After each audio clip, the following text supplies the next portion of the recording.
আজকে ছিল কাকার ছেলের বার্থডে সেলিব্রেশন, তাই আমরা সবাই মিলে সেজে গুজে রেডি হয়ে চলে যাচ্ছিলাম। আর আমাদের বার্থডে সেলিব্রেশনটা হচ্ছিল এই লজটাতে, যেটা ডেকোরেশনটা খুব সুন্দর করেছিল গেটের কাছে।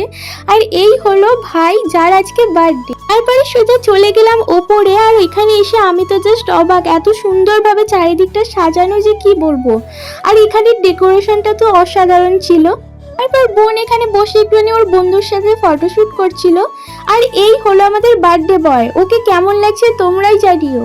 আর আমাদের কানাইও পাশে বসেছিল। আর এই বনুটা আমার ভিডিও দেখে, তাই ওকে একটুখানি ভিডিওতে নিলাম। আর এই ভাইটাও দেখে, তাই ওদের দুজনকেই আমি ভিডিওর মধ্যে নিয়েছি। তারপর বেশ কিছুক্ষণ বসে আড্ডা মারছিলাম। আর এদিকে মা একা একা আমাকে রেখে ফুচকা খেতে চলে এসেছে।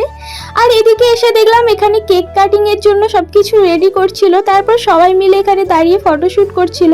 ফটোশুটের পর চালু হয়ে গেল কেক কাটিং। এখানে কাকা কাকিমা ওর হাত ধরে কেক কাটিয়ে দিচ্ছিল। আর যেহেতু ওর 12 বছরের বার্থডে সেলিব্রেশন হচ্ছিল, তাই এখানে 12 নম্বর ক্যান্ডেল ছিল। তারপর সবাই এখানে হাততালি দিয়ে ওকে উৎসাহ দিচ্ছিল। আর ও একে একে কাকা কাকিমাকে কেক খাইয়ে দিল। যাই হোক, আজকের ভিডিওটা এই পর্যন্তই। তোমরা নেক্সট ভিডিও দেখতে চাইলে আমার চ্যানেলটাকে সাবস্ক্রাইব করে পাশে থেকো। বাই।